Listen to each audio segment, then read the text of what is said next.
Bismillahirrahmanirrahim. Assalamualaikum warahmatullahi wabarakatuh. Waalaikumsalam warahmatullahi wabarakatuh. Alhamdulillahirabbil alamin.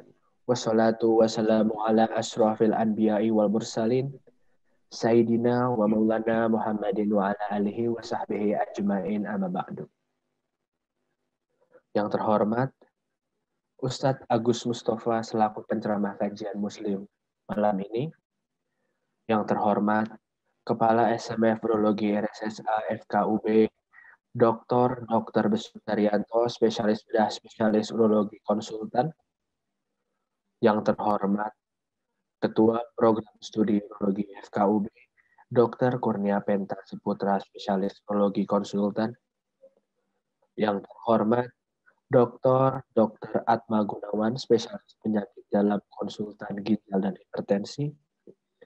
Yang terhormat seluruh senior supervisor RSSA dan RS Jaring.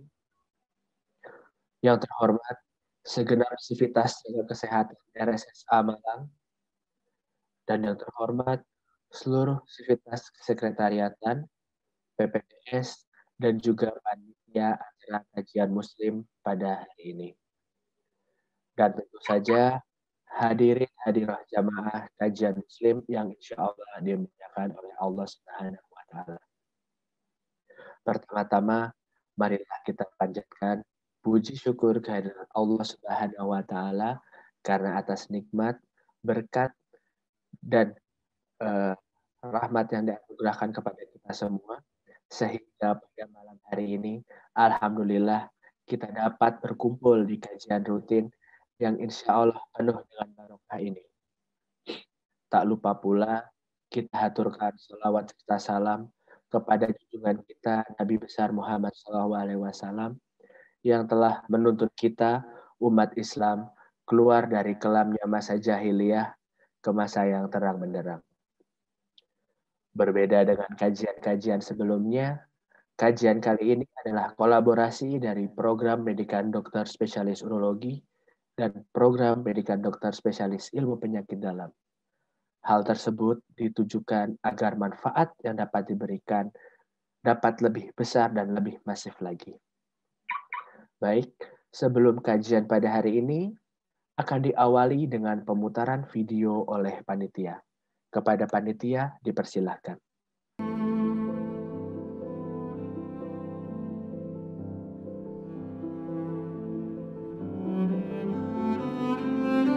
Assalamualaikum warahmatullahi wabarakatuh. Setiap yang bernyawa akan merasakan kematian. Dan hanya pada hari kiamat sajalah diberikan dengan sempurna balasanmu. Barang siapa dijauhkan dari neraka dan dimasukkan ke dalam surga, sungguh dia memperoleh kemenangan.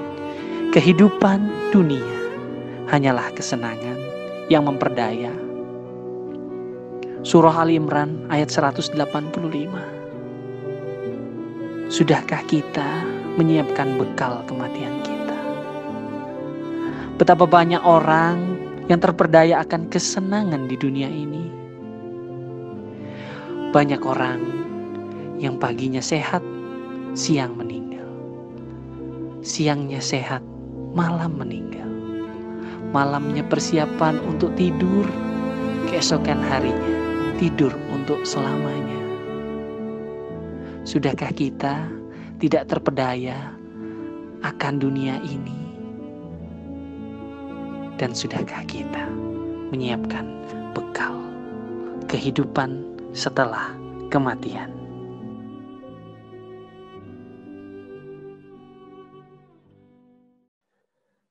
Terima kasih kepada panitia.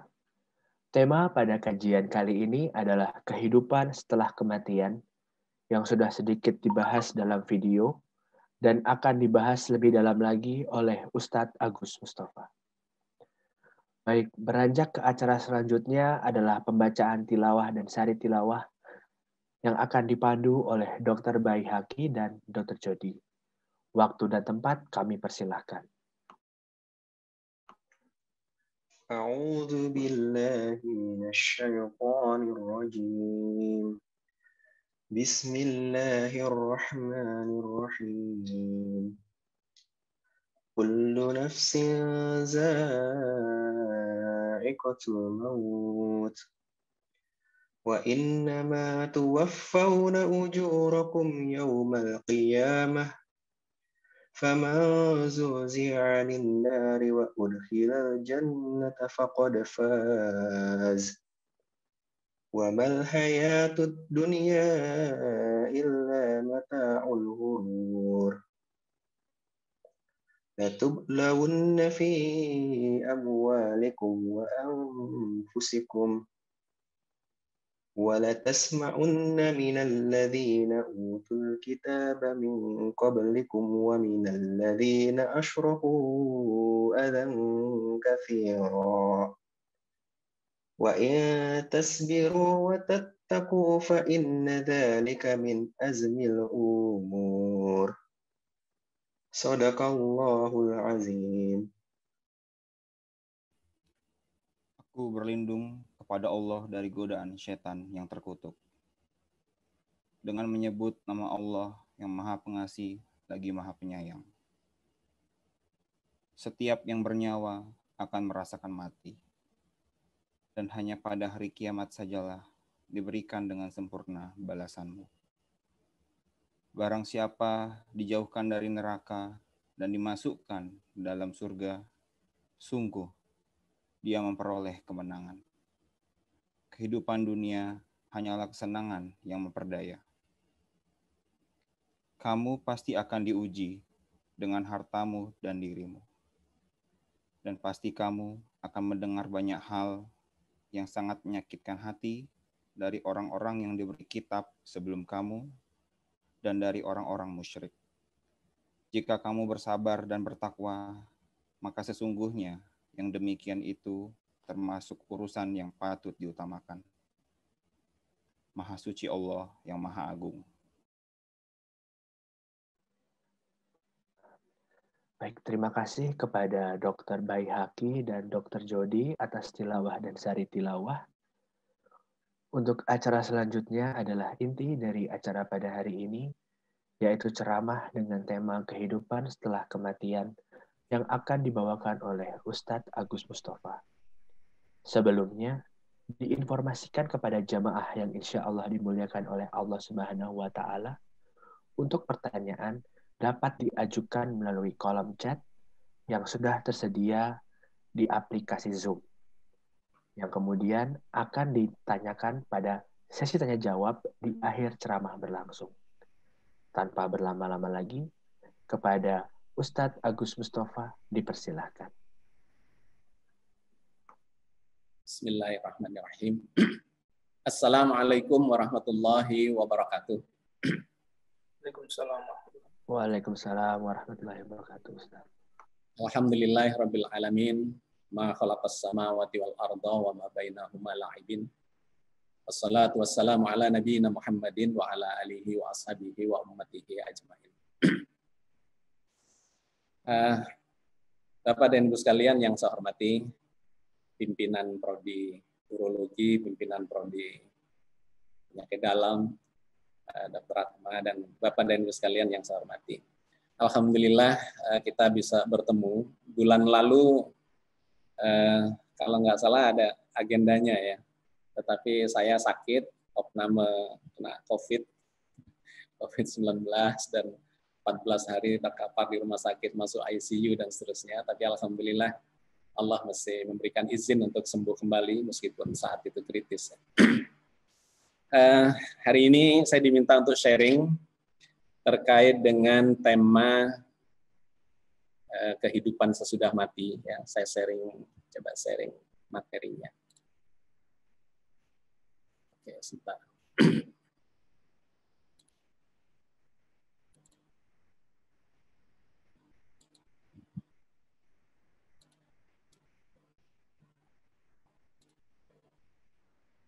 Belum keluar ya?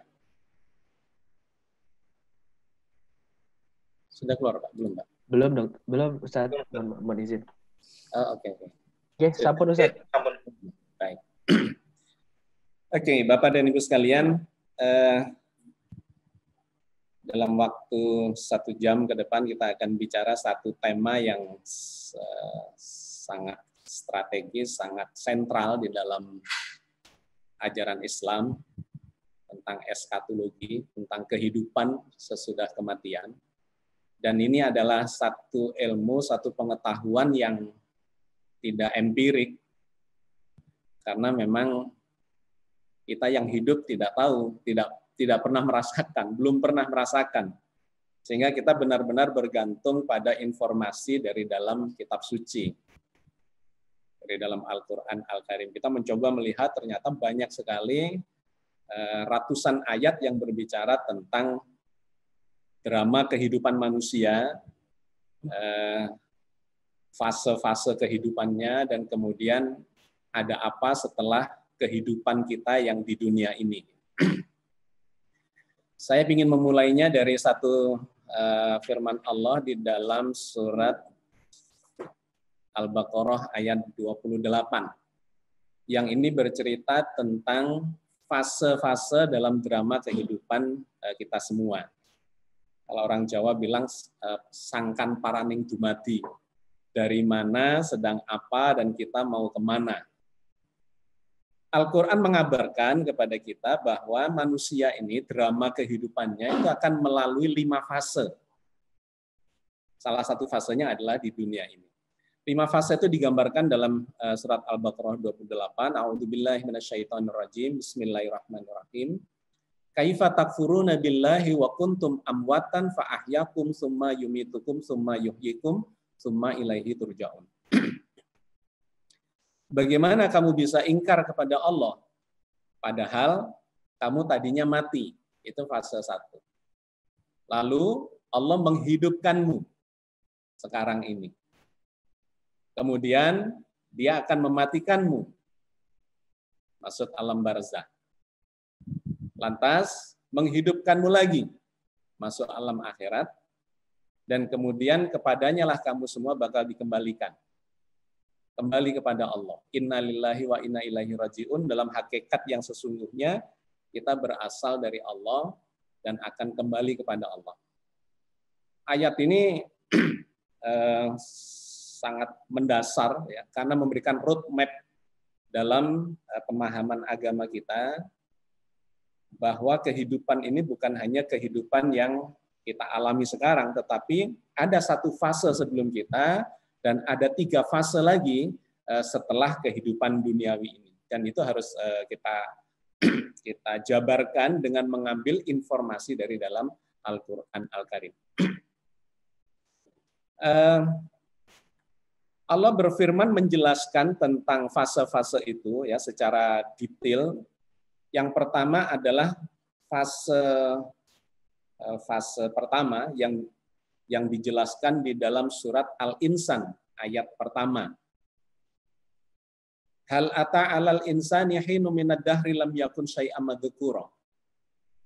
Bukankah telah datang atas manusia suatu fase dari perjalanan waktu di mana ketika itu dia belum merupakan sesuatu yang bisa disebut. Jadi dalam surat Al-Baqarah tadi itu menyebut sebagai wa kuntum amwatan. Kalian itu dulu mati, belum hidup. Nah, di ayat ini diperjelas. Kondisi mati yang sebelum hidup itu apa? Di sini diceritakan bahwa itu adalah suatu fase yang belum bisa disebut. Kita ini belum eksis. Jangankan kita, orang tua kita saja belum menikah misalnya. Belum terjadi pembuahan dan seterusnya. Belum terjadi proses penciptaan. Maka kita ini disebut sebagai sesuatu yang belum bisa disebut. Belum ada namanya, nggak bisa disebut, tidak eksis. Nah, ada sebagian di antara kita yang berpendapat bahwa sebelum kita diciptakan itu ada alam ruh. Tetapi saya cari di dalam Al-Quran sesungguhnya tidak ada cerita itu. Ini berbeda dengan konsepnya agama Hindu, agama Buddha, yang kemudian mengenal reinkarnasi, bahwa dalam kepercayaan mereka, substansi seorang manusia itu adalah pada ruh. Di mana ruh itu sudah ada di alam ruh, dan kemudian dibikinkanlah badannya, ruhnya dimasukkan ke badan itu, hidup di dunia, nanti badannya rusak, ruhnya dimasukkan ke badan yang berbeda lagi, yang disebut reinkarnasi. Nanti badan yang kedua rusak, dimasukkan lagi ke badan yang ketiga, dan seterusnya, sampai terjadi puncak kualitas ruh itu kembali pada fitrahnya, barulah dia kembali kepada Tuhannya. Jadi substansi dalam kepercayaan mereka itu ada pada ruhnya itu. Tetapi kalau di dalam Islam nggak ada. Sebelum kita ini diciptakan, ya nggak ada apa-apa.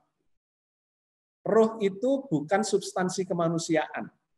Jadi kalau kita membahas di sesi yang berbeda sesungguhnya, saya tulis dalam buku Menyelam ke Samudra Jiwa dan Ruh, diri manusia itu terdiri dari 3 lapis, badan yang disebut jasad, kemudian jiwa yang diistilahkan sebagai nafs atau jamaknya anfus, dan yang ketiga adalah ruh.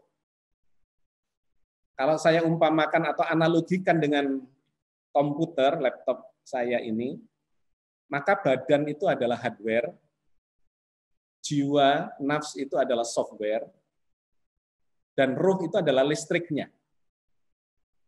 Ruh itu bukan substansi kemanusiaan. Ruh itu adalah substansi keilahian yang ditiupkan kepada badan dan jiwa, sehingga ibaratnya komputer ini meskipun hardware-nya bagus, software-nya bagus, tapi nggak dicolokkan ke listrik, maka nggak hidup. Jadi roh itu adalah sifat-sifat ketuhanan yang ditiupkan kepada manusia, maha hidup, kemudian kita ketularan jadi hidup, maha berkehendak, kita jadi punya kehendak, maha mendengar, kita jadi bisa mendengar, maha melihat, kita jadi bisa melihat, maha mencipta, kita jadi bisa mencipta, dan seterusnya. Sifat-sifat ketuhanan itu adalah ruh. Karena itu ruh di dalam Al-Quran itu tidak ada kata jamaknya, arwah itu nggak ada. Meskipun penggunaan di luar Al-Quran itu ada jamak dari ruh adalah arwah.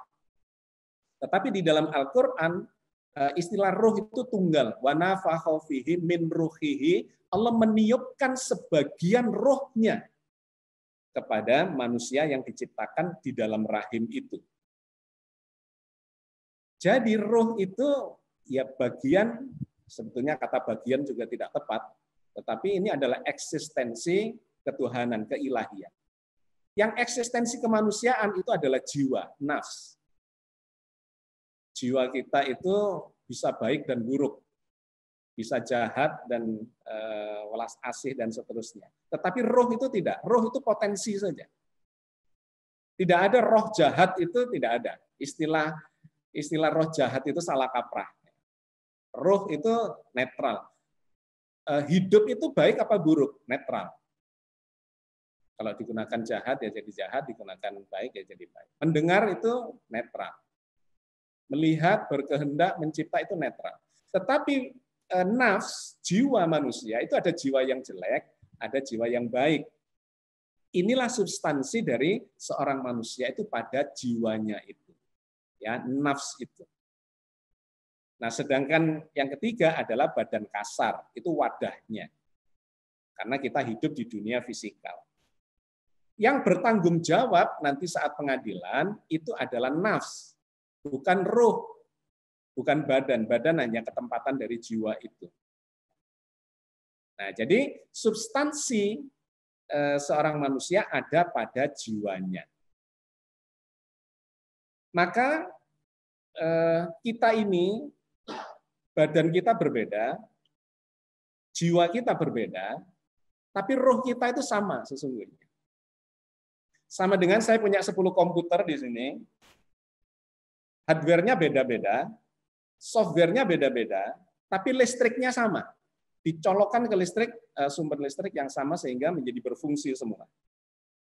Oke ya, ini mendasari nanti ketika kemudian kita membicarakan tentang kematian. Kematian itu sesungguhnya apa? Oke. Jadi, Bapak dan Ibu sekalian, Islam tidak mengenal adanya alam ruh dan reinkarnasi. Di fase pertama itu kita tidak eksis, begitu saja. Tidak eksis. Kemudian barulah di fase kedua kita diciptakan di dalam rahim. Banyak ayatnya, diantaranya dalam surat Al-Mu'minun ayat 12-14 ini. Ya. Walaqad khalaqnal insana min sulalatin min tin tsumma ja'alnahu nutfatan fi qararin makin tsumma khalaqnan nutfata 'alaqatan fa khalaqnal 'alaqata mudghatan fa khalaqnal mudghata idhaman fa kasawnal idhaman lahman tsumma ansha'nahu khalqan akhara fa tabarakallahu ahsanul khaliqin. Surat Al-Mu'minun ayat 12-14. Dan sesungguhnya kami telah menciptakan manusia dari saripati tanah. Badan kita ini adalah kalau diurai itu kandungannya sama dengan zat-zat yang ada di dalam tanah. Susun dari zat-zat biokimiawi ada karbon, hidrogen, oksigen, nitrogen, sulfur, fosfor, natrium, kalium dan seterusnya. Saripati tanah, kemudian dijadikan saripati tanah itu masuk dalam tubuh kita lewat makanan. Kita makan sayuran adalah makan saripati tanah, makan daging itu juga berasal dari saripati tanah. Semuanya itu dan kemudian disaripatikan menjadi air mani, air mani, spermatozoa, sperma dan sel telur. Kemudian dipertemukan terjadi pembuahan di dalam rahim. Kemudian terjadilah proses itu. Kemudian air mani itu kita jadikan gumpalan seperti darah. Ini seringkali diterjemahkan sebagai gumpalan darah. Saya kira Bapak Ibu sepakat bahwa itu bukan gumpalan darah. Karena darah tidak punya inti yang mengandung DNA yang kemudian menjadikan darah itu bisa membelah menjadi bayi. Jadi alaqah itu adalah lebih tepat dimaknai sebagai sesuatu yang melekat. Kata alaqah mu'allaq itu adalah sesuatu yang menggantung melekat di dinding rahim. Tapi kemudian ada yang menerjemahkan sebagai segumpal darah. Saya tidak sepakat dengan itu. Ya. Maka di situ cuma saya sebut jadikan gumpalan seperti darah, sel-sel embrionik. Lalu gumpalan itu kami jadikan sepotong ya, daging, segumpal daging, dan gumpalan daging kami jadikan tulang belulang, kemudian dibungkus dengan daging lagi, kemudian kami jadikan makhluk yang lain. Maha suci Allah, Maha Pencipta yang paling baik. Jadi poin penting yang ingin saya sampaikan adalah di dalam rahim itulah kemudian eksistensi kemanusiaan kita ini dimulai. Ketika sel telur dibuahi sperma, tozoa, kemudian dia membelah menjadi 2, menjadi 4, menjadi 8, 16 dan seterusnya. Kemudian bersamaan dengan itu ditiupkan ruhnya. Wa nafakha fihi min ruhihi, dan Allah meniupkan sebagian ruhnya. Wa nafakha fihi min ruhi. Kata min itu menunjukkan sebagian saja dari sifat-sifat ketuhanan itu ditiupkan kepada, dihembuskan, ditularkan kepada manusia. Maha hidup, kita cuma ketularan hidup terbatas. Maha mendengar, kita ketularan cuma mendengar terbatas. Maha melihat, kita cuma melihat dan seterusnya. Itu adalah sifat-sifat ketuhanan yang dibawa oleh roh dimasukkan ke dalam diri manusia. Maka di ayat yang berbeda lagi Allah bercerita di dalam rahim itulah kita ini kemudian sudah diminta untuk bersyahadat. Ya, di dalam surat Al-A'raf ayat 172, wa idza akhadha rabbuka min bani adama min zuhurihim dzurriyyatahum wa ashhadahum ala anfusihim alastu bi rabbikum qalu bala syahidna antakulu yaumal qiyamati innakuna an hadza ghafilin. Dalam surat Al-A'raf ayat 172.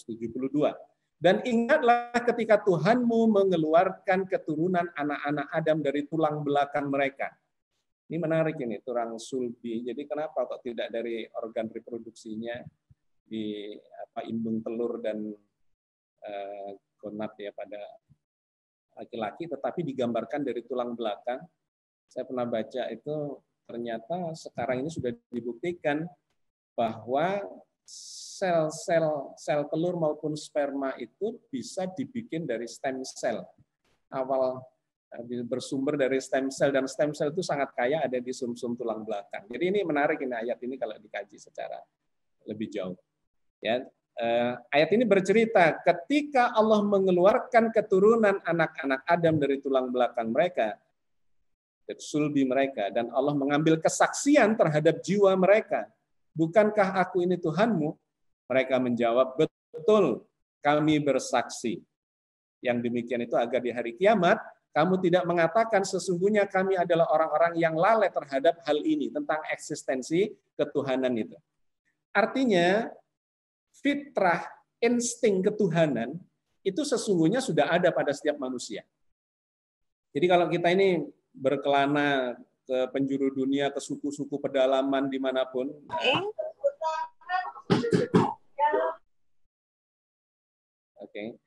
kalau kita ini berkelana ke suku-suku di seluruh dunia, di pedalaman, suku primitif, maka kita melihat semua mereka itu punya Tuhan, meskipun tidak bertuhan kepada Allah. Ada yang bertuhan kepada pohon lah, kepada batu lah, kepada nenek moyang dan sebagainya dan sebagainya. Tetapi sebetulnya kita memiliki insting ketuhanan itu. Ya, dalam Al-Qur'an diceritakan sebagai sejak di dalam rahim mereka itu sudah diminta untuk bersyahadat bahwa aku inilah Tuhan. Ya, bukankah aku ini Tuhanmu? Mereka menjawab benar. Bahkan orang ateis pun itu sesungguhnya di dalam bawah sadarnya dia memiliki insting ketuhanan. Dia tetap mengakui ada kekuatan di luar dirinya yang lebih hebat, lebih dahsyat, yang lebih berkuasa. Sehingga ketika mengalami kegagalan, maka dia nggak menyebut Tuhan, tapi menyebut ini karena faktor X. Nah, faktor X itulah sebetulnya adalah kekuatan yang besar di luar dirinya. Oke, jadi Bapak dan Ibu sekalian, eksistensi kita dimulai di fase kedua itulah, di dalam rahim itu. Ya, kemudian Allah mengatakan kalian akan dihidupkan, dimatikan, dan dibangkitkan di planet bumi ini. Surat Al-A'raf ayat 25. Qala fiha tahyauna wa fiha tamutuna wa minha tukhrajun.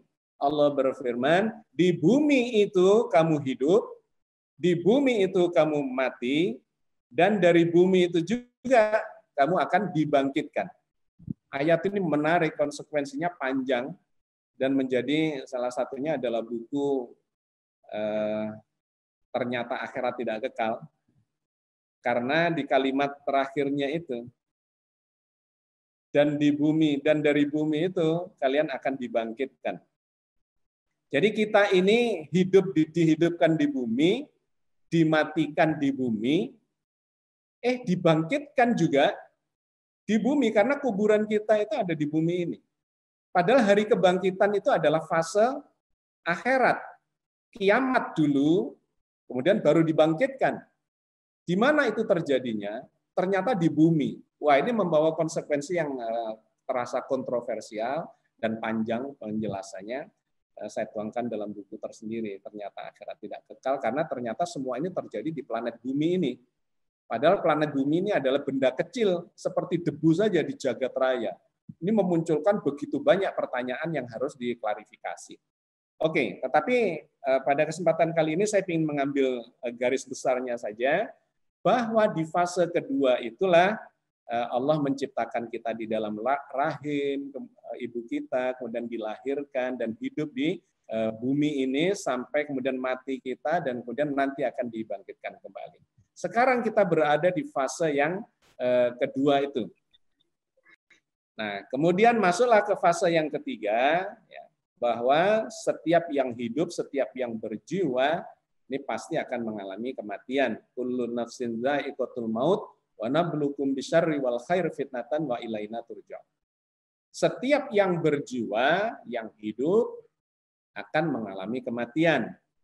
Kami akan menguji kamu sebelum mati itu, ketika hidup di dunia ini, dengan keburukan dan dengan kebaikan sebagai cobaan. Dan hanya kepada kamilah kamu semua bakal dikembalikan. Jadi sebelum mati kita dicobai dengan yang baik dan yang buruk. Kalau dicobai yang buruk itu biasanya nyadar kita bahwa kita sedang diuji. Tapi kalau dikasih yang baik-baik, kita nggak nyadar kalau sedang diuji. Nilai kita adalah dari bagaimana kita menyikapi semua ujian itu. Dan itulah yang kemudian nanti akan kita bawa melewati kematian kita sampai di kehidupan setelah kematian kita.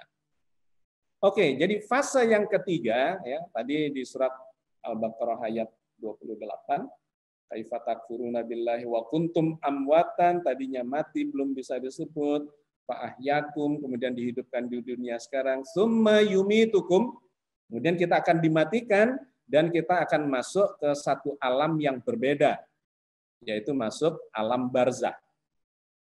Ini diceritakan oleh Allah di dalam surat Al-Mu'minun ayat 99 dan 100. Hatta idza jaa ahadahumul maut qala rabbirji'un la'alli a'malu sholihan fima taraktu. Kalla innaha kalimatun huwa qailuha wa min waraihim barzakhun ila yaumi yub'atsun. Demikianlah orang-orang yang berdosa itu. Hingga apabila datang kematian kepada salah satu dari mereka, maka dia berkata, "Ya Tuhanku, kembalikanlah aku ke dunia, agar aku bisa berbuat amal saleh yang dulu aku tinggalkan." Kata Allah, kalla, nggak bisa. Innaha kalimatun huwa qailuha, sesungguhnya itu hanya tinggal perkataan yang diucapkannya saja. Kenapa? Wa min waraihim barzakhun ila yaumi yub'atsun, karena di belakang mereka ada barzakh, ada dinding pembatas ya. Barzakh itu pembatas, dinding yang membatasi, ila yaumi yub'atsun, sampai hari mereka dibangkitkan. Surat Al-Mu'minun ayat 99 dan 100. Jadi ayat ini secara eksplisit menyebut kata barzakh. Sehingga kita kemudian mengenal istilah alam barzakh. Alam barzakh adalah alam di mana badan kita sudah mengalami atau kita mengalami kematian. Kematian itu apa? Kematian itu cuma rusaknya badan. Tapi jiwanya itu masih hidup dalam naungan ruh. Ya, tadi saya sampaikan di depan bahwa kita terdiri dari 3 lapis, badan, jiwa, dan ruh. Kematian itu cuma rusaknya badan kasar. Tetapi badan halusnya, ya, jiwa kita dalam naungan ruh itu tetap hidup. Jadi kalau dalam sistem informasi digital, maka informasi itu bisa saja tidak melekat pada materi, pada hardware. Tetapi dia bisa menumpang pada gelombang. Energi, dalam bentuk energi ya, di gelombang. Misalnya, kalau kita mendengarkan suara radio dari pemancar sana, maka informasi di stasiun pemancar itu sampai ke radio kita dalam bentuk gelombang, tidak membutuhkan materi, tetapi informasinya itu ditumpangkan pada gelombang.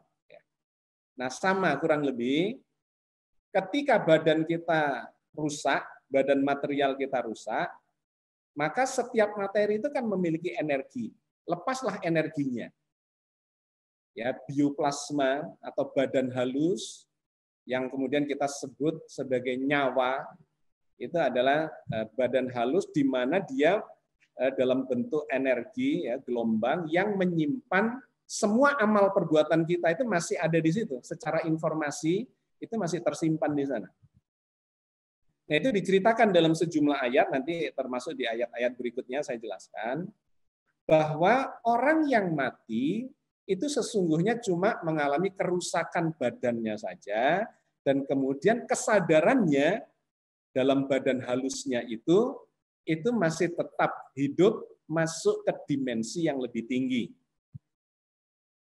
Ternyata alam semesta ini kan tidak universe, melainkan multiverse.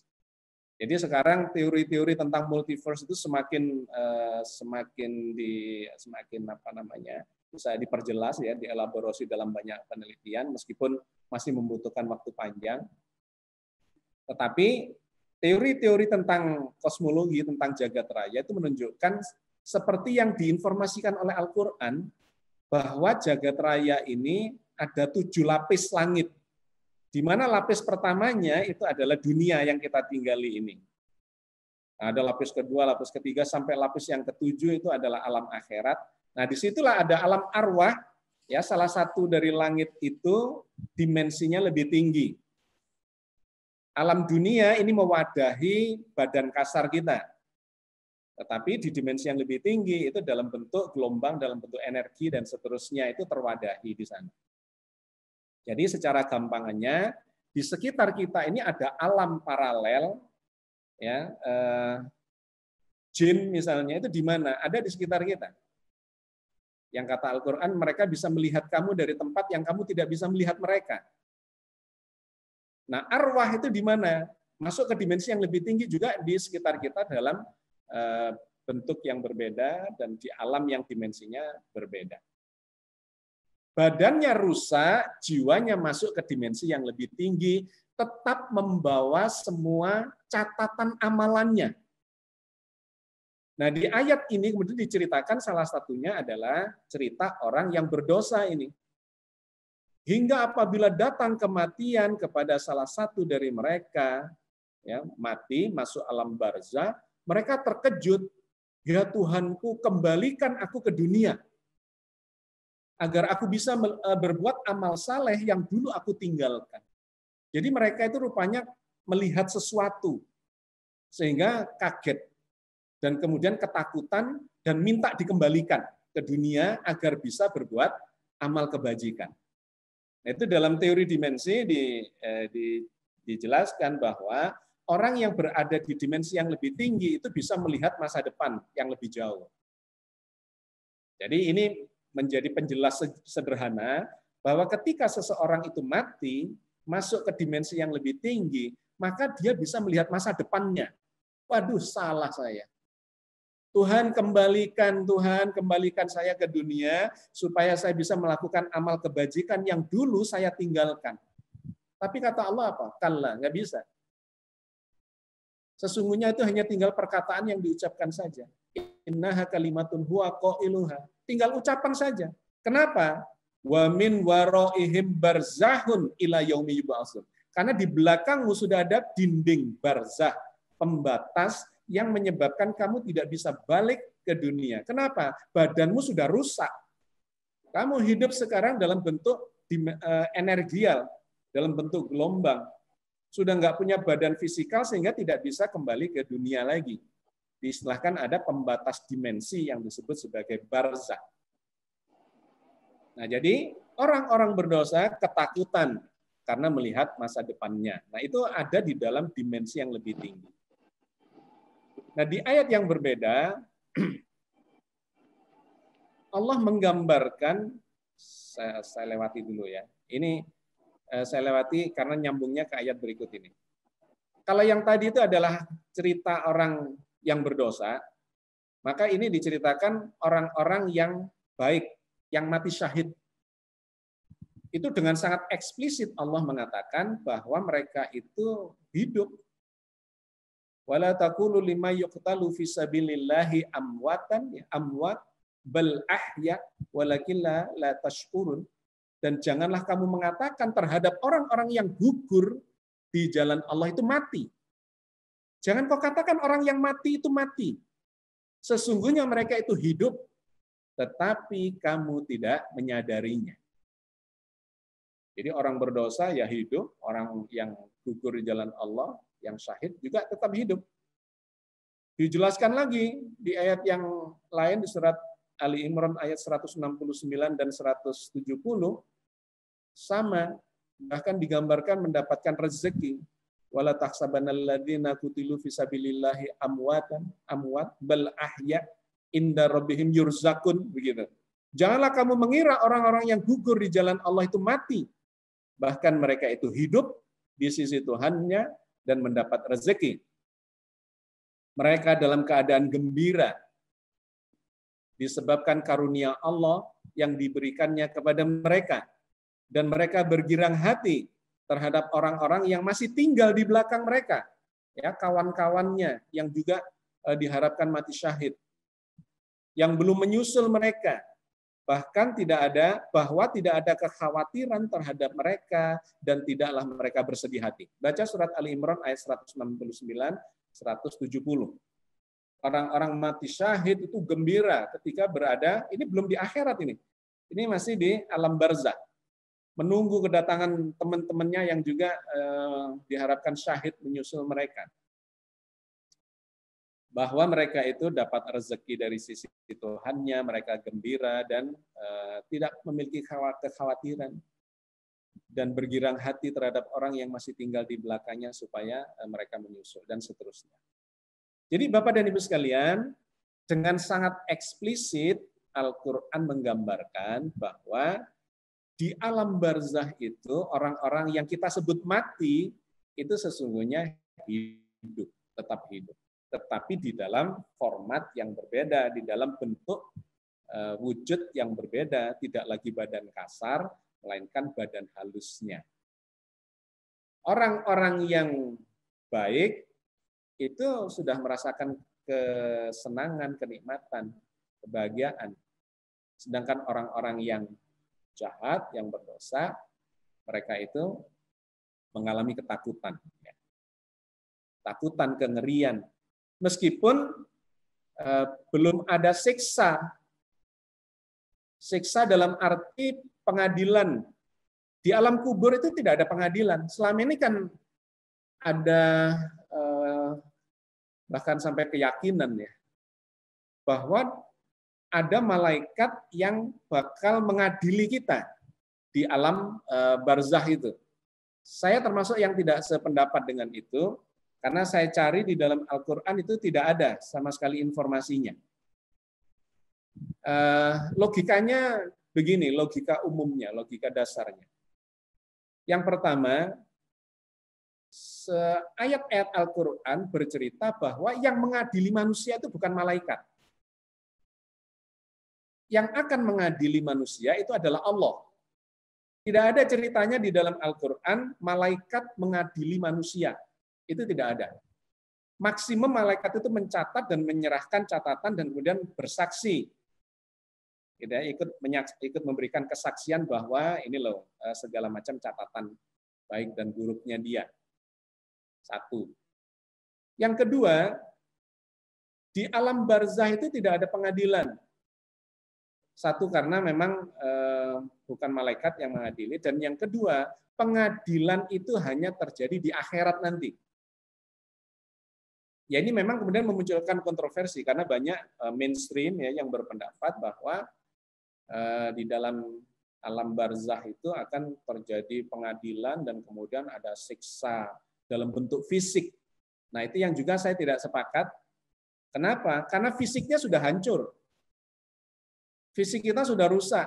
Kehidupan alam barzah bukan kehidupan fisikal, tapi kehidupan yang energial, kehidupan yang psikis, kehidupan kejiwaan, alam jiwa.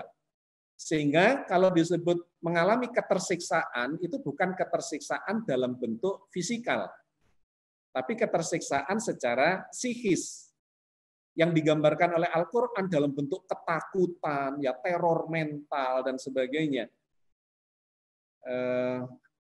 Bahkan digambarkan dalam ayat berikut ini, mereka sampai menyesal dan berputus asa. Salah satunya sudah saya bacakan dalam surat Al-Mu'minun tadi, surat 99 dan 100, ya, yang mereka kemudian mengatakan, Tuhan kembalikan aku ke dunia agar bisa berbuat amal kebajikan, atau amal yang saleh. Nggak bisa balik lagi karena ada batas. Ada penyesalan, itu salah satu gambaran. Nah di ayat yang berbeda, di surat Mumtahanah ayat 13 digambarkan juga, wahai orang-orang yang beriman, janganlah kamu jadikan penolongmu kaum yang dimurkai Allah, sesungguhnya mereka telah putus asa terhadap negeri akhirat, sebagaimana orang-orang kafir yang telah berada di dalam kubur berputus asa. Jadi orang-orang yang berada di dalam kubur itu pingin kembali, menyesali, pingin kembali ke dunia memperbaiki perbuatan jeleknya menjadi perbuatan baik, nggak bisa. Sehingga mereka berputus asa. Nah, jadi di alam barzah itu kehidupannya seperti orang yang tidur dan kemudian bermimpi. Ada yang mimpi buruk, ada yang mimpi baik. Nah, ini yang tadi ayat yang saya lompati tadi. Dalam surat Az-Zumar ayat 42. Al-Quran banyak bercerita analogi antara orang mati dengan orang tidur. Orang mati itu diibaratkan orang tidur juga diibaratkan oleh sebagai mengalami seperti mati. Nah, di antaranya diceritakan dalam surat Az-Zumar ayat 42. Allahu yatawaffal anfusa hina mautiha wallati lam tamut fi manamiha fayumsikul lati qada 'alaihal mauta wa yursilul ukhra ila ajalin musamma inna fi dzalika laayatin liqaumin yatafakkarun. Allah memegang jiwa, yaitu menggunakan kata nafs, bukan ruh. Allahu yatawaffal anfus. Anfus itu jamak dari nafs. Allah memegang jiwa-jiwa manusia ketika matinya, dan jiwa yang belum mati di waktu tidurnya. Jadi orang mati itu istilah Al-Quran, jiwanya dipegang oleh Allah. Atau ya, dipegang oleh Allah. Orang tidur, itu jiwanya juga dipegang oleh Allah. Kemudian lanjutan kalimatnya. Maka dia tahanlah jiwa yang telah dia tetapkan kematiannya. Kalau orang itu mati, jiwa yang dipegang ini tidak dikembalikan ke badan itu.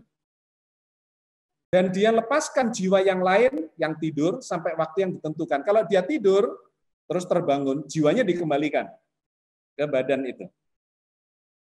Inna fi dzalika laayatil liqaumin yatafakkarun, sesungguhnya pada yang demikian itu terdapat tanda-tanda kekuasaan Allah bagi orang-orang yang mau berpikir. Jadi analogi orang mati dan orang tidur itu dianalogikan. Karena itu kalau kita mau tidur, ya itu doanya juga mengarah pada tidur itu kurang lebih sama dengan mati.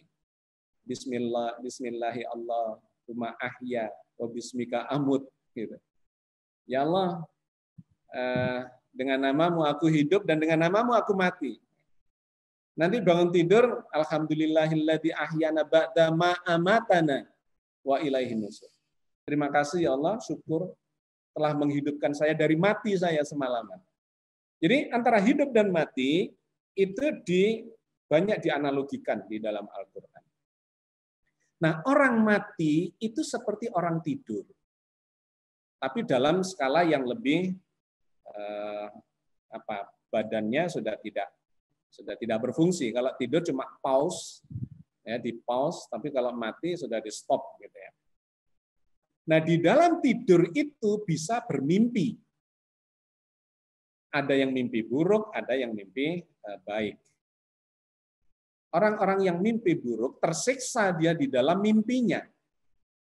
Misalnya mimpi dikejar hantu, atau mimpi dikejar anjing, atau mimpi ditelikung oleh penjahat dan sebagainya.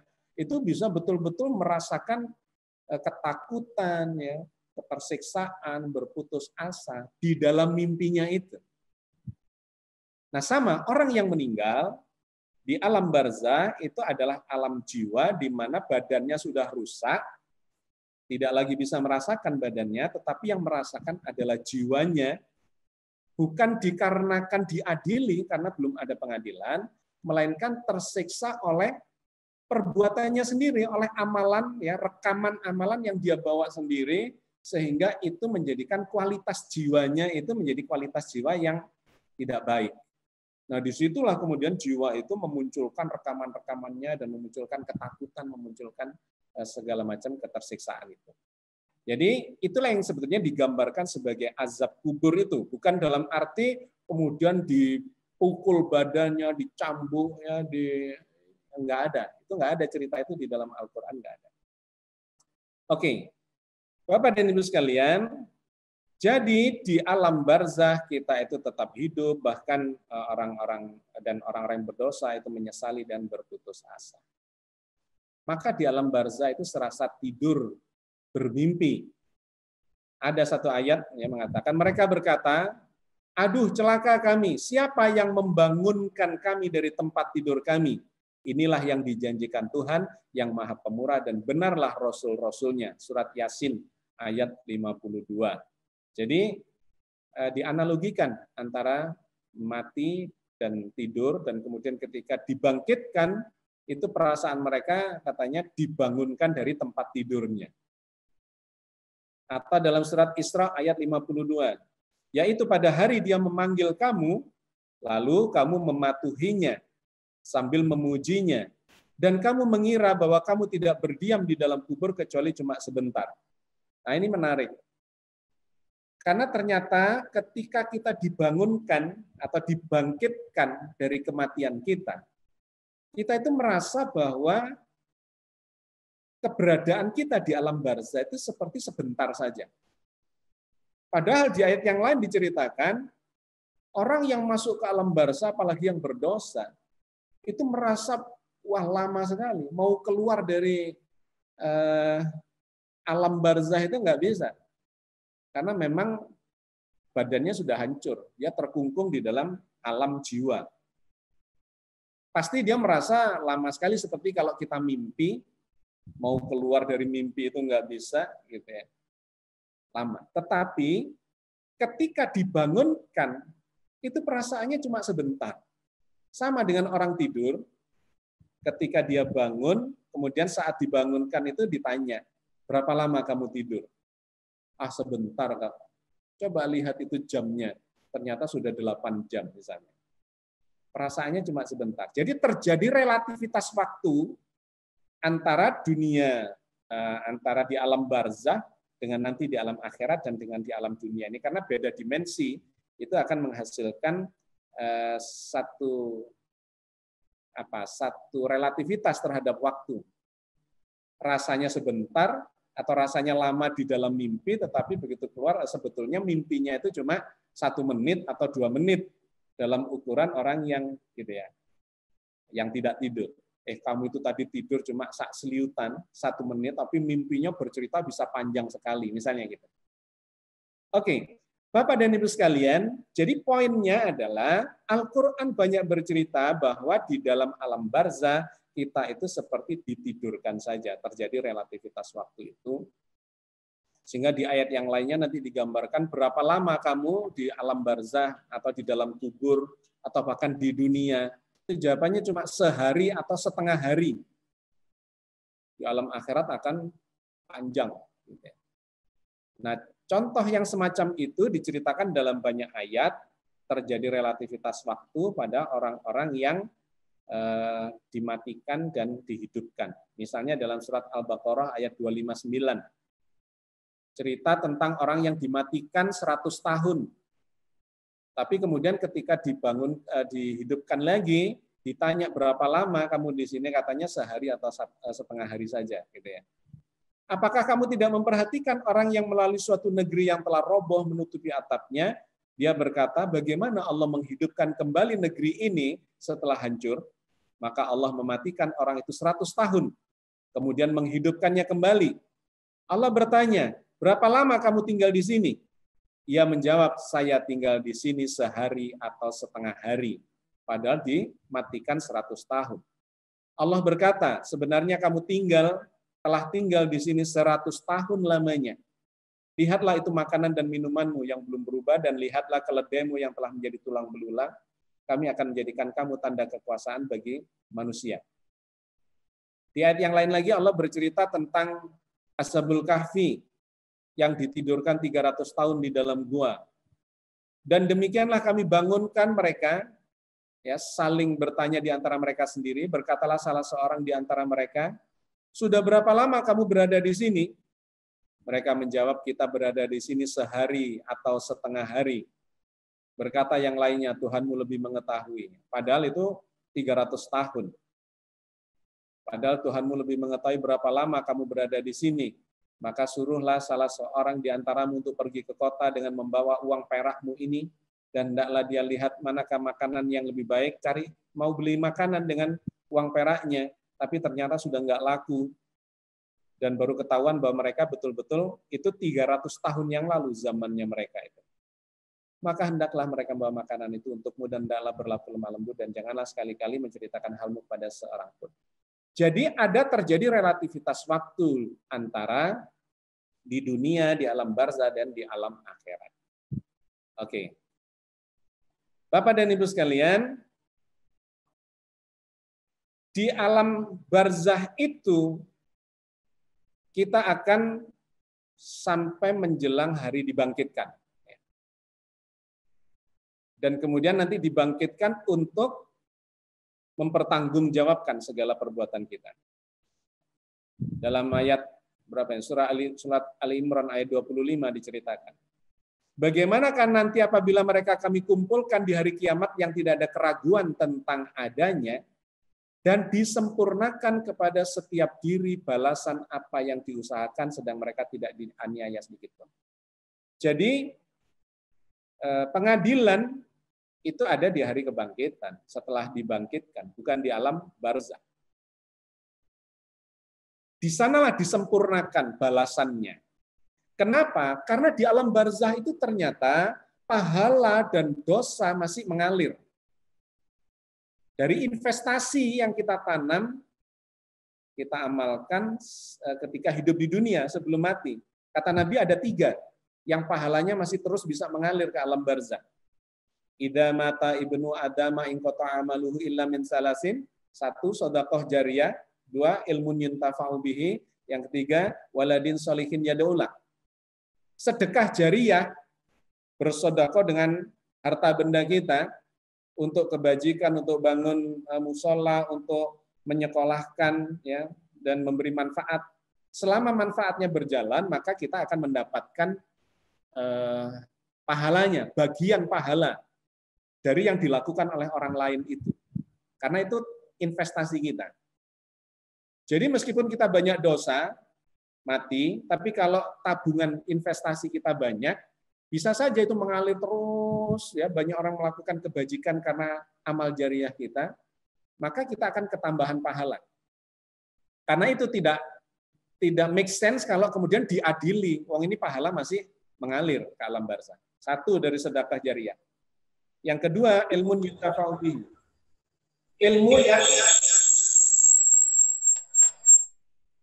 Yang kedua adalah ilmu yang bermanfaat. Kalau kita mengajarkan ilmu dan kemudian memberi manfaat pada banyak orang, dijalankan oleh banyak orang, kita dapat bagian juga pahalanya. Itu mengalir ke alam barzakh, nambahi tabungan amal kebajikan kita. Dan yang ketiga adalah anak yang saleh. Itu juga karya kita. Kita didik dia, kita sekolahkan, kita ajari akhlak yang baik, segala macam. Kalau anak itu menjadi anak yang soleh, melakukan banyak kebajikan, kita dapat bagiannya. Dan doa anak yang soleh itu mustajab. Karena itu, selama di alam barzakh, kita itu belum diadili. Pahala masih mengalir, bahkan dosa itu juga masih mengalir. Dari mana? Dari apa yang kita investasikan, yang jariyah juga, dosa-dosa jariyah, ngajari keburukan, dijalankan keburukan itu, membawa keburukan. Wah, kita investasi keburukan, ngalir juga dosanya ke kita. Nah, itu disempurnakannya adalah nanti ketika sudah dibangkitkan di hari pembalasan, ya, di hari kiamat, kita akan diadili. Maka ayat ini mengatakan, dan disempurnakan kepada setiap diri balasan apa yang diusahakannya, sedang mereka tidak dianiaya. Kapan itu? Ketika dikumpulkan di hari kiamat. Tiap yang berjiwa akan merasakan mati, dan sesungguhnya pada hari kiamat sajalah disempurnakan pahalamu. Barang siapa dijauhkan dari neraka dan dimasukkan ke dalam surga, maka sungguh ia telah beruntung. Kehidupan dunia itu tidak lain hanyalah kesenangan yang menipu. Ini ayat yang dibaca tadi surat Ali Imran ayat 185. Pada hari kiamat sajalah disempurnakan pahalamu. Balasan kita disempurnakan di hari kiamat karena memang di alam barzakh itu masih mengalir pahala dan dosa kita. Jadi kalau disimpulkan, kehidupan barzakh itu adalah menunggu datangnya hari kiamat. Fase alam barzakh adalah fase menunggu. Menunggu apa? Menunggu datangnya hari kebangkitan. Di sana kita sudah merasakan first cost-nya, ya. DP-nya, ada orang yang senang, ada yang sedih, ada yang susah, ada yang merasa tersiksa karena perbuatan-perbuatannya dulu, tersiksa oleh bawaan amal yang dibawanya sendiri. Tetapi sambil pahala dan dosa itu mengalir, banyak mana nanti? Gitu ya. Kita menunggu hari pengadilan yang sesungguhnya. Kita sudah tidak bisa beramal, tetapi pahala masih bisa mengalir. Belum ada pengadilan atas perbuatan selama di dunia. Tidak mengalami siksa badan karena badannya sudah hancur, tapi ada siksa jiwa berupa rasa ketakutan, penyesalan, perbuatan, ditampakkan surga dan neraka, dan seterusnya, seperti mimpi baik dan mimpi buruk. Dan yang kelima, pengadilan sesungguhnya baru akan terjadi setelah hari kiamat, di mana amal perbuatan akan dibalasi dengan surga dan neraka. Oke, itu fase ketiga, dan kemudian fase keempatnya kita akan dihidupkan lagi, ya, bangkit di fase akhirat. Diceritakan dalam surat Al-Mu'minun ayat 15 dan 16. Summa innakum ba'da dzalika lamayyitun summa innakum yaumal qiyamati tub'atsun.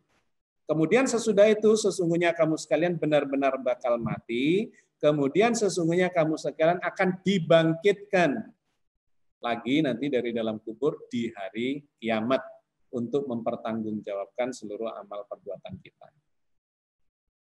Dan yang terakhir adalah kita hidup di alam akhirat itu lama, dibalasi surga dan neraka. Berapa lama? Kata surat Hud ayat 106 sampai 108, ya.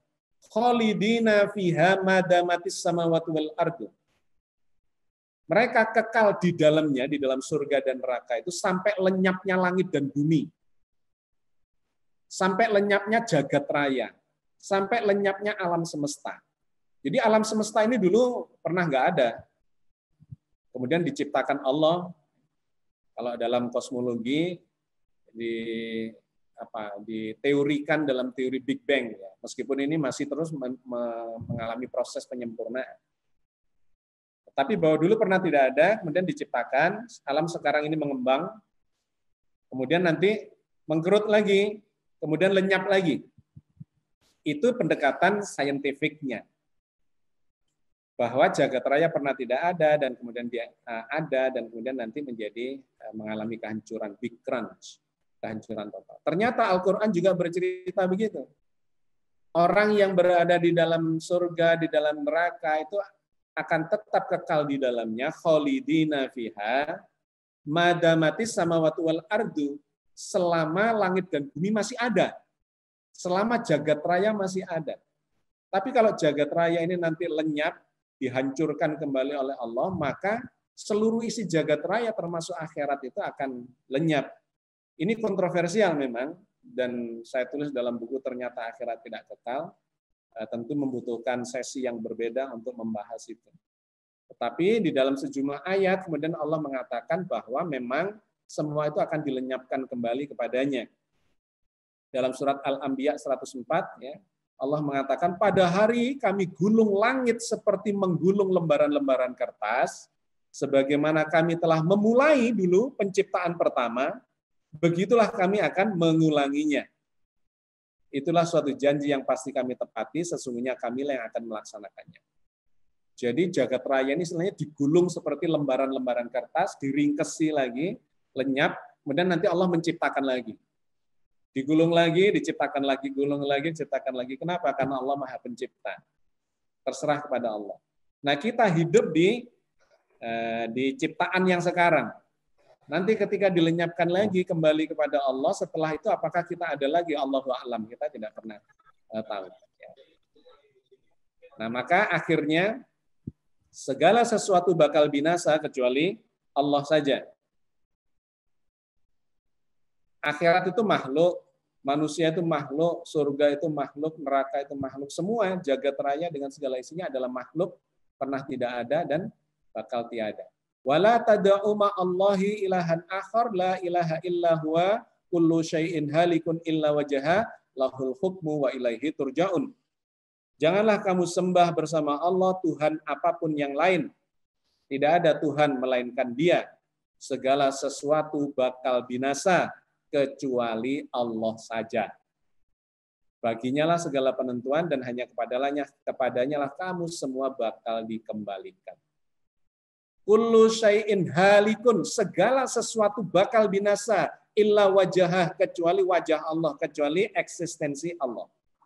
Wal awwalu wal akhiru, dialah yang awal, dialah yang akhir. maka segala sesuatu bakal binasa. Jadi kehidupan akhirat itu menempati fase keempat. Yang pertama belum bisa disebut, yang kedua hidup di dunia, yang ketiga masuk alam barzah, yang keempat dibangkitkan di alam akhirat. Ternyata masih ada tadi fase kelimanya, summa ilaihi turja'un. Kemudian dikembalikan kepada Allah. Dulu tidak ada, maka dikembalikan tidak ada. Kemana? Kembali kepada sumber segala sesuatu, yaitu zat Allah Azza wa Jalla. Bapak dan Ibu sekalian, saya kira itulah yang ingin saya sampaikan, informasi dari dalam Al-Quran. Saya cuma membacakan ayat-ayat ya, karena ini memang ya harus mengambil informasi dari kitab suci. Tidak ada yang sudah mati kemudian bisa kembali dan bercerita secara empirik, tidak ada. Maka pendekatannya adalah pendekatan kajian dalil, ya, kajian tekstual dari dalam Al-Quran Al-Karim. Silahkan kalau ada yang mau bertanya atau berkomentar atau membahas, saya kembalikan pada moderator. Alhamdulillahirrahmanirrahim. Terima kasih kepada Dr. Ustadz Agus Mustafa atas pembahasannya yang insya Allah cukup jelas dan dapat diterima oleh kita semua. Jazakumullah khairan katsiran Ustadz Agus Mustafa. Baik, untuk pertanyaan di kolom chat sudah ada beberapa pertanyaan, Ustadz. Yang pertama, apakah yang dimaksud dengan sulbi? Mohon dijelaskan kembali. Monggo, Ustadz, silakan. Ya, tulang sulbi itu adalah sebetulnya teks aslinya adalah min zuhurihim zurriyatahum. Zuhurihim itu adalah tulang punggungnya, tulang belakang. Tetapi kemudian diterjemahkan sebagai tulang sulbi. Ya, min zuhurihim zurriyatahum. Dari tulang punggungnya, dari tulang belakangnya, zurriyatahum keturunannya. Jadi cikal bakal kita itu ujung-ujungnya kata Al-Quran adalah berasal dari tulang belakang, di mana ternyata itu menunjukkan kepada stem cell yang sangat kaya terkandung di dalam sumsum tulang belakang kita. Dan dalam penelitian terbaru saya membaca sudah bisa diciptakan sel-sel spermatozoa, sperma dan ovum itu diciptakan, dibikin dari stem cell itu. Sehingga saya kemudian menafsirnya, oh ayat ini bercerita tentang ujung dari seluruh proses penciptaan itu ternyata dari stem cell gitu. Ya, jadi kata sulbi itu di teks aslinya adalah zuhurihim, punggungnya, tulang punggungnya. Kemudian yang kedua itu ya. Kita ada pertanyaan kedua. Oke, Ustadz. Untuk yang kedua, Assalamualaikum Ustadz, izin bertanya. Ustadz mengatakan bahwa di alam barzah tidak ada pertanyaan dari malaikat dan siksa kubur. Bagaimana dengan hadis yang mengatakan orang yang meninggal di hari Jumat diselamatkan dari fitnah kubur? Fitnah kubur di sini yang dimaksud apakah bukan azab juga, Ustadz? Mohon penjelasannya. Terima kasih. Oke, jadi saya bilang tadi, siksa kubur itu kalau dimaknai sebagai siksa badan, itu tidak ada. Ceritanya di dalam Al-Quran itu sama sekali tidak ada. Bahwa orang tersiksa badannya di dalam kubur, kemudian diceritakan seperti dalam sinetron, ya dihajar, dicambuk, dipukul, ada ular, ada kalajengking, apa segala macam, itu nggak ada itu. Yang ada adalah orang-orang yang merasa ketakutan secara psikis. Ya, yang tadi saya ceritakan seperti mimpi buruk. Salah satunya adalah kepada mereka ditampakkan neraka pada pagi dan petang hari, yaitu cerita tentang Fir'aun, di mana Fir'aun itu sudah digambarkan pasti masuk neraka. Gitu. Bahkan ketika dia tenggelam, itu dia membaca syahadat. Dia mengakui Tuhannya Musa, Tuhannya Bani Israel. Tapi tidak diterima tobatnya karena tobatnya itu adalah tobat yang kepepet, ya, bukan dari hatinya mengakui Tuhan, tetapi karena sudah terancam kematian, dia kemudian mengatakan, aku mengakui Tuhannya Bani Israel. Nah, tobat yang seperti ini tidak diterima. Ya, itu dalilnya adalah ayat itu. Tidak diterima tobat seseorang ketika dia sudah mau mati baru bertobat. Ayat itu kemudian mengatakan, sudah begitu banyak kamu melakukan kejahatan, baru sekarang kamu mengatakan bertobat. Nah, nggak diterima, gitu ya. Jadi hati-hati. Kadang-kadang ada yang mengatakan orang yang di saat matinya bisa mengucapkan la ilaha illallah itu masuk surga. Itu disangkal oleh ayat ini. Karena Fir'aun itu mengucapkan la ilaha illallah pada saat kematiannya sebelum tenggelam. Ya, jadi hati-hati. Ya, itu satu poin. Nah, kemudian Al-Quran mengatakan bahwa Fir'aun ini nantinya masuk neraka. Dalam surat Ghafir ayat insya Allah 46. Ya. Itu diceritakan, kepada Fir'aun dan kaumnya ditampakkan neraka pada pagi dan petang hari. Mereka merasa tersiksa dikarenakan penampakan siksaan di neraka. Tapi tidak disiksa secara fisik. Kenapa? Fisiknya sudah hancur. Sudah terpisah antara badan dengan jiwanya, dengan ruhnya. Maka jenazah itu diperlakukan apapun, ya, bahkan orang di luar Islam itu dibakar misalnya, ya jiwanya tidak merasakan, sudah lepas. Jangankan jenazah, kita pada saat hidup di anestesi, kemudian diiris-iris, dioperasi, kita udah nggak merasa. Jadi sudah lepas. Sehingga yang dimaksudkan siksa di alam barzakh itu bukan siksa badan, tetapi adalah ketersiksaan secara psikis. Ya, yang dimaksud fitnah kubur atau azab kubur, itu saya pertegas di buku Tak Ada Azab Kubur, tanda tanya, bahwa sesungguhnya yang diazab atau yang terazab, tersiksa, itu adalah psikisnya, seperti orang yang sedang mimpi buruk. Gitu ya. Oke, kemudian pertanyaan ketiga. Terima kasih Ustadz untuk pertanyaan ketiga dan mungkin pertanyaan terakhir, Ustadz. Assalamualaikum Ustadz, materi ini sangat dalam. Saya ingin bertanya, keinginan, nalar dan perasaan asalnya dari roh atau jiwa kita, Ustadz. Apakah roh adalah suatu sumber petunjuk yang membentuk nurani? Terima kasih Ustadz. Monggo Ustadz. Ya. Jadi ruh itu adalah bersifat potensi dasar. Ibaratnya kalau komputer, listrik, ya, netral. Tapi berdasar kelistrikan itu, software-software bekerja. Sama, di dalam diri kita, nafs itu adalah jiwa. Jiwa ini adalah derivasi, ya, turunan dari ruh. Potensinya itu adalah ruh. Ketika diliputi ruh, maka jiwa itu menjadi bisa berfungsi seperti software berfungsi ketika ada listrik. Nah, yang ditularkan melalui ruh itu adalah kehendak, misalnya. Kehendak sebagai potensi atau hidup. Yang pertama hidup, maha hidup, kita ketularan jadi hidup. Hidup itu netral, tidak memiliki nilai positif atau negatif. Ya, hidup, potensi kehidupan. Kehendak, potensi dorongan untuk berkehendak. Tapi kalau kemudian berkehendaknya sudah negatif atau positif, nah itu sudah masuk di unsur kejiwaan. Ada kepentingan.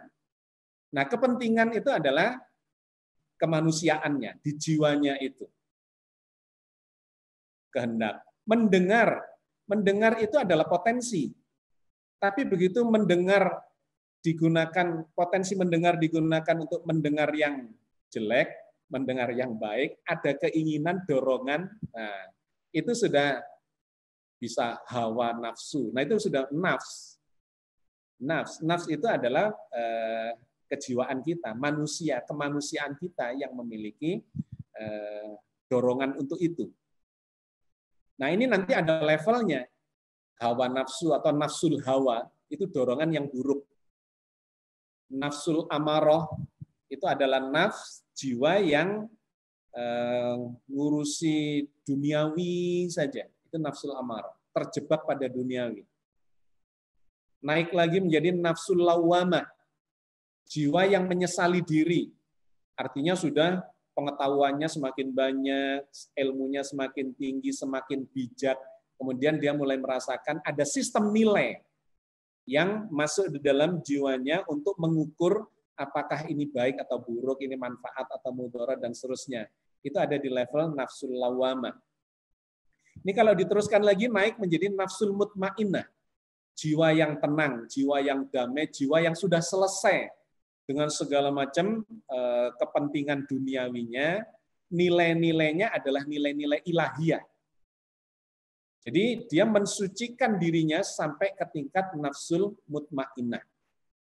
Nah, nafsul mutmainnah inilah yang digambarkan oleh Al-Qur'an ya dalam surat ya ayyatuhan nafsul mutmainnah irji'i ila rabbiki radiyatan mardiyah fadkhuli fi ibadi wadkhuli jannati.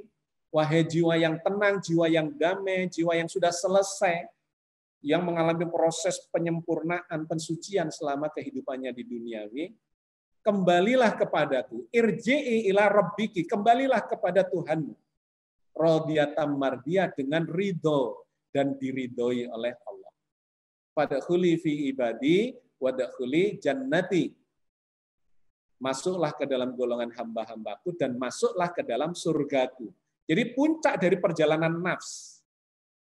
Maka kembali ke pertanyaan tadi, ketika masih berupa potensi netral itu adalah sifat-sifat ruhiyah.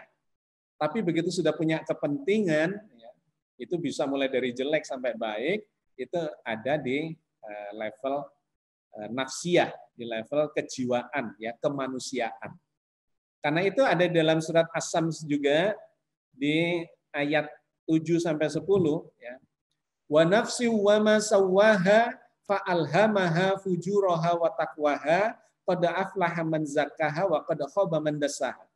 Demi jiwa yang mengalami proses penyempurnaan, ya, wa nafsi wa ma sawwaha fa alhamaha fujuraha wa taqwaha, diilhamkan kepada jiwa itu fujur, itu kecenderungan jelek, takwa wa taqwaha itu kecenderungan baik. Jadi kita ini sudah punya dua kecenderungan. Dari mana? Diilhamkan oleh Allah. Tapi baca ayat berikutnya, qad aflaha man zakkaha. Maka beruntunglah, menanglah, sukseslah orang itu ketika dia mensucikan jiwanya. Wa qad khaba man dassaha, dan celaka dia, rugi dia kalau dia mengotori jiwanya. Jadi poin penting beragama itu sesungguhnya cuma mensucikan jiwa apa mengotori jiwa. Kalau mengotori jiwa, maka jiwa yang kotor itu akan menuai hal-hal yang tidak baik. Sampai di alam barzah pun ketersiksaan dan seterusnya sampai di alam akhirat. Tetapi kalau disucikan, maka dia akan mendapatkan yang baik-baik. Oke ya, mudah-mudahan tergambar bahwa nafs itu adalah derivasi dari ruh. Ruh netral, ya, selalu baik, ya, netral. Sedangkan di level turunannya, karena sudah ada kepentingan manusiawi, maka dia bisa baik dan buruk. Oke. Ya, terima kasih Ustadz. Mungkin satu lagi Ustadz, mungkin karena temanya sangat menarik, jadi cukup banyak Ustadz yang bertanya. Mungkin satu lagi nggak Ustadz? Ya, terakhir.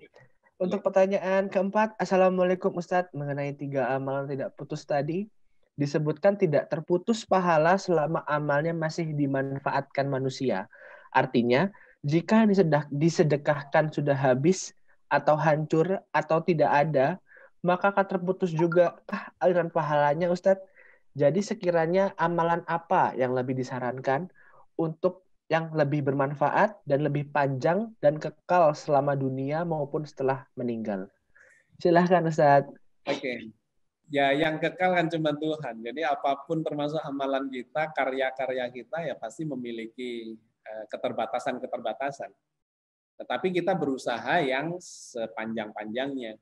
Jadi misalnya amal jariyah, ya kita punya uang seberapa, kita harus strategis ini, mengikutkan ini di mana ya, yang kira-kira jangka panjang dimanfaatkan oleh banyak orang.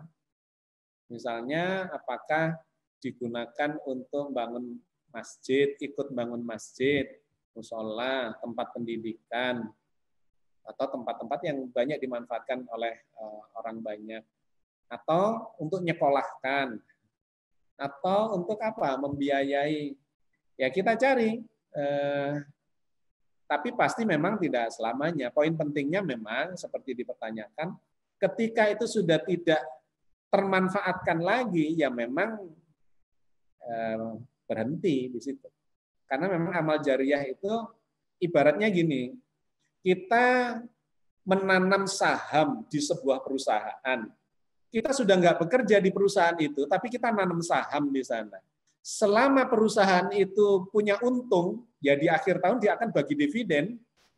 Tapi kalau perusahaan itu sudah ambruk, sudah bangkrut, ya berhentilah dividennya gitu. Jadi kurang lebih seperti itu. Nah, sedekah jariah itu karya, investasi.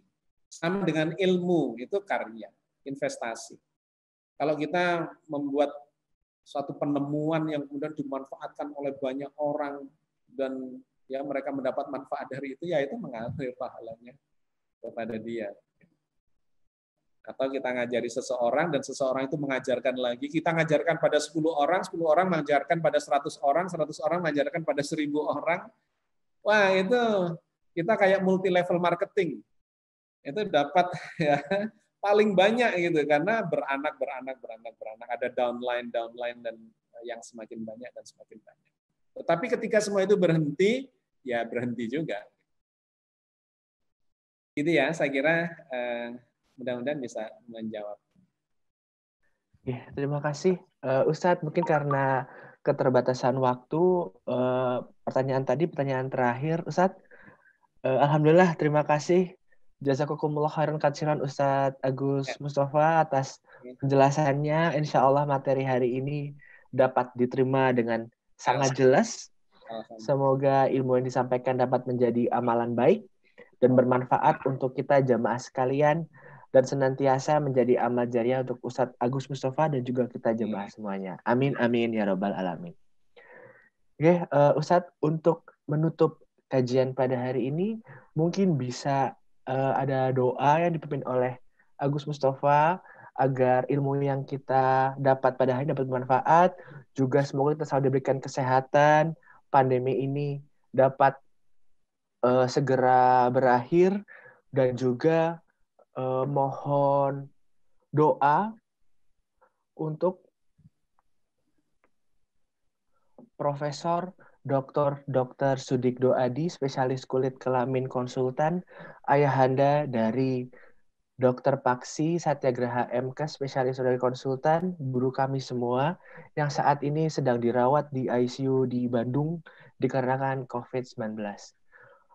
Mohon dipandu Ustadz untuk doa bersama. Kepada Ustadz Agus Mustafa, dipersilahkan. Oke, Bapak dan Ibu sekalian, mari kita bermunajat kepada Allah. Mudah-mudahan setelah ngaji ya, ayat-ayat firman-firman Allah, hati kita ini lebih nyambung kepada Allah, dan mudah-mudahan doa kita menjadi doa yang mustajabah. Kita berdoa untuk kita semua. Poin pentingnya atau yang sangat penting yang diajarkan doa itu adalah bermohon kepada Allah, mohon ampunan. Kalau sudah diampuni oleh Allah, maka segala macamnya itu sudah menjadi ikut dengan sendirinya. Orang yang diampuni itu langsung gandengannya adalah surga. Ya, kita akan lebih banyak mohon ampun pada Allah. Kita juga berdoa pada Allah untuk kesembuhan Prof. Sudikdo Adi dan kepada sahabat-sahabat yang sedang sakit semuanya. Mudah-mudahan Allah memberikan keringanan pada sakitnya dan kemudahan jalan untuk mendapatkan kesembuhannya seperti sedia kala. Al-Fatihah. A'udzubillahi minasyaitonirrajim. Bismillahirrahmanirrahim. Ya kana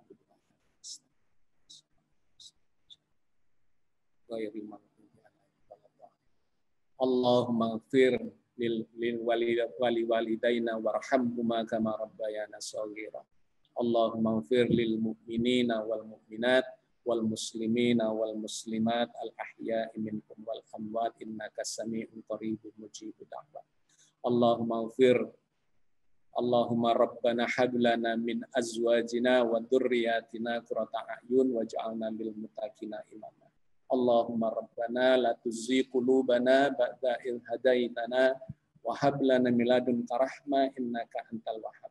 Rabbana la tu'akhidna in nasina aw akhtana rabbana wa la tahmil alaina isran kama hamaltahu 'alal ladzina min qablina wa la rabbana la tuhammilna ma la taqata lana bih wa'fu anna waghfir lana warhamna anta maulana fansurna 'alal qaumil kafirin. Rabbana atina fid dunya hasanah wa fil akhirati hasanah wa qina azabannar wa qina azabannar wa qina azabannar. Subhana rabbika rabbil izzati amma yasifun wassalamun 'alal mursalin walhamdulillahi rabbil alamin. Assalamualaikum warahmatullahi wabarakatuh. Waalaikumsalam warahmatullahi wabarakatuh. Amin amin ya rabbal alamin. Semoga sekali lagi semoga kita senantiasa diberikan kesehatan dan terlindung dari pandemi ini, dan semoga Dr. Sudikdo Adi dapat kembali ke tengah-tengah keluarga. Terima kasih Ustadz Agus Mustafa untuk kajian pada hari ini dan untuk doa yang sudah dipandu langsung oleh Dr. Agus Mustafa. Alhamdulillah telah sampailah kita di penghujung acara. Saya selaku MC dan mewakili panitia mengucapkan terima kasih kepada seluruh hadirin sekalian atas partisipasi dan keantusiasannya dan juga seluruh pihak yang terlibat pada kajian malam ini. Mohon maaf bila selama berlangsungnya acara ada yang kurang berkenan bagi hadirin sekalian. Akhir kata, subhanaka Allahumma wa bihamdika asyhadu alla ilaha illa anta astaghfiruka wa atubu ilaik. Wabillahi taufiq wal hidayah wal ridha wal inayah. Wassalamualaikum warahmatullahi wabarakatuh. Salam. Saya mohon pamit ya. Salah nama. Assalamualaikum. Waalaikumsalam. Terima kasih banyak Ustaz.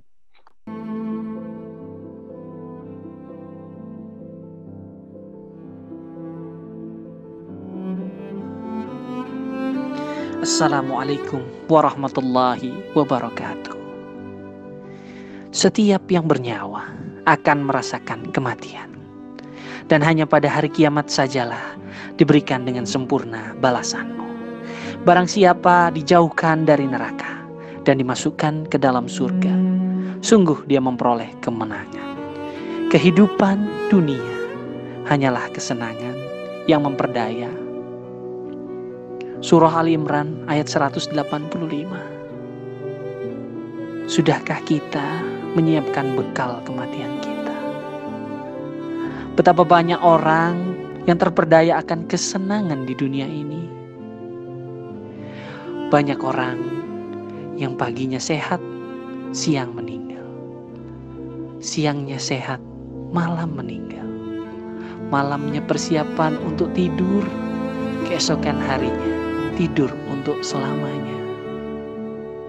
Sudahkah kita tidak terpedaya akan dunia ini?